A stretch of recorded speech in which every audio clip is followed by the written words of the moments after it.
Hi, this is Mariah Gullo from The Hollywood Reporter, and I'm in studio today with Niecy Nash. Yeah, you are. Hi, how are you doing? Hey, girl, hey. Are you enjoying this cupcake weather? That's what I call it, and yes, I am. Ready to go get my man and do just that. Niecy, you are the star of Claws on TNT. Yes. An amazing television show. Thank you. It is so visually stunning and so exciting, and we're into it, season 2. Let's talk about it. What you want to know? Boom, let's do it. What happens in the end? No, just kidding. Okay, so I play Desna Sims, and I run a nail salon by day, and I launder money for the Dixie Mafia by night. Yes.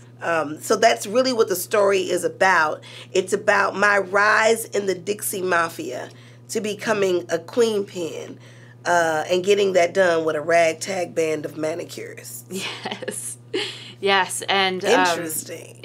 I feel like this season, the women are having to come together even more and band together because things are going off the rails. For sure. Yeah, season 1, my character was really trying to get out of this life. Season 2, she's leaning in. Right. And doubling down with a new mentor that's making the ride a little wilder. Yes. We also have one of the craziest scenes I've seen in a while. Which is? Most hilarious and dangerous Russian wedding. Oh, that. Yeah. What was that like to film that? In our world, in Palmetto, which in southern Florida, which we lovingly call Palm Ghetto, when the Russians show up, we thought the Dixie Mafia was bad, but the Russian Mafia has taken our show to a whole nother level. Yeah. So with the Russian Mafia coming now, it really is off the chain. You are like, they are not to be played with. So it makes everything intense. So even if you're at a fun setting like a wedding, you have to be on guard the whole time. Right. Yeah, for sure. What is it like? I mean, I've never seen a show with so many amazing hair, makeup, costume, and of course manicures. What is it like to actually get prepared for the show? Listen, okay. When we get to work, especially if we're starting a new episode, you got wardrobe fittings. And so everything in our world is heightened. You know what I mean? If it's tight in real life, it's extra tight in our world. The colors are vibrant, and every character has her own style. It's very niche unto that specific character. And so the hair sometimes has jewelry in it, or you could just you could end up in something that if you were walking down the street, people would be like, my God, where are you going? But in our world, it makes perfect sense. Of course you're wearing a bikini and a fur coat. Like, why not? How do your sound engineers feel about all of the accoutrements? It's not easy, especially for, characters like Virginia, played by Karrueche Tran, because she's always in a bikini or something that's the size of a Band-Aid. So they have to get very creative. Yeah. So do you understand the process of money laundering? Because I don't quite understand it. Well, you have to funnel it. You have to wash it through, preferably a cash business, to make it look like it's legitimate money. Right. And then you use that money to either fund your lifestyle, or you use some of it to buy more things that drug. In our world, we're in the pill business. So we use it to buy more pills from more manufacturers to make more money, but we wash it, make it look clean through the nail salon. Yeah, and now you are laundering so much money in this season that you get to the point where you can't just do it through the nail salon. So your Russian partner decides to start funneling it into a male strip club. Correct? And then there's that. And then there's that. This is another thing about our show. originally when we started off season 1, there was always a strip club. It was just for men to go and watch women, and it was called Shishi's. And in season 2, with the women taking over the business, the name got changed to Hammer and Pickle. And now women can come and watch the men dance. Things done changed. Things are changing season 2. So much. I love your musical number with the doctor and the guys. It's crazy. Don't give it away. I won't. Speaking of doctors, Dr. Yes. Gregory, your love interest, you kind of get pulled away from him for a while at the beginning there. What's to be expected for the new season with him? Because it's a very complicated relationship. It's very complicated. To make you very happy though. At the end of season 1, we found out that the doctor is not exactly who he presented himself to be. We found that out in the season finale. So in season 2, we began with Desna still being in the dark about the truth of who he is. But she's so very happy. And you know how it is. Girl, they tell you one thing. You lean in. You're so there for it. And the next thing you know, you have that moment where you say, who are you? You know what I mean? Yeah. So at some point, she's going to find out. But in the beginning, she's very happy, and you're going to get to see that. And we want him to be better. We'll see. I mean, will he turn it around and become what I thought he was, or will he not? That's the question. One of the great things about the show is it really shows women standing up for themselves in ways that you don't see on many shows. Yeah.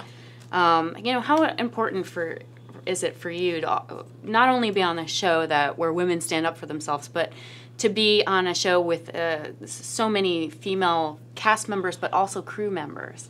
Well, it's great because a lot of times there's a story in the media that women don't get along.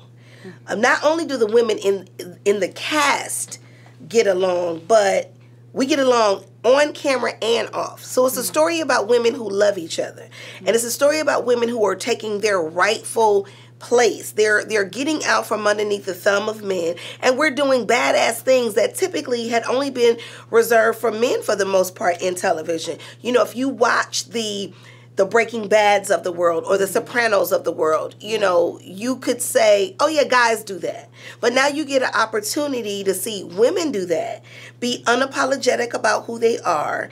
When it comes to sex and sexuality, they do what they want for their own pleasure. When it comes to sisterhood, some of the relationships are complicated and challenged, but they genuinely love each other. And all work towards the common goal of taking care of each other. So I'm happy to be a part of it on so many reasons for that. Not to mention the fact, and I'm going to pull these air quotes from heaven, that most of us on the show are women of a certain age. And we are still vibrant and full and sexy and fun and funny and, all of those things. That's a good thing too. Yeah. And you're an award-winning actress and producer, and you've had such a wonderful and long television career. Can you give any pointers on how to keep that consistency going? If you are an actor and you are in the business and you want to have longevity, my trick, and I've always had at least 2.5 jobs at the same time. I did Reno 911, Clean House, and recurring on Bernie Mac when I first entered the business. And that's how my jobs have always been. Most of them in triplicate. And the way you're able to do that and have so much, you listening? Give. It's the law of reciprocity. Right. So when I get a job, I make sure I'm not the only person who eats because I have a job. Right. So I'm going to make sure the job is what I do, but my who is to be of service. So I'm going to show up and make sure that other people that I know benefit from that blessing. Right. And when I keep paying it forward, it just keeps turning itself over and coming right back. That's great advice. That's the magic. That's great advice, because so many people in the industry think that they're supposed to be getting something. No. What am I getting? No. I've been here for so long. What am I going to get? And you're saying you got to give. To get. Right? There you go. When the hand is open to give, it's open to receive. That's the magic. Nice. Okay, I'm going to ask you now for that word to describe the season finale. Dun, dun, dun, dun. Haunting. Ooh, haunting. That's a good one. Okay, 4 quick questions before I let you go. Is this rapid fire? What is this? It's not too rapid fire. Okay, I'm ready. Go. The first job where you said to yourself, I've made it. Wow. That's a good question. I would probably have to say Getting On. Because it was the first time that I exited out of comedy into drama and was nominated for an Emmy. So when I realized that the industry was paying attention, I was doing little things all the while, and I was like, you know, my mother is my biggest cheerleader. I saw you on TV last night. You look good. You know, that's what I was used to. You know, but when the industry turned around and was like, oh, we see you, I was like, uh-oh. There we go. Nice. Best manicure of the season. Describe it. Well, our season isn't over yet, but I do start with a very beautiful, like a deep, like a blood red nail color, and I have like a mink accoutrement tassel hanging off of the nail.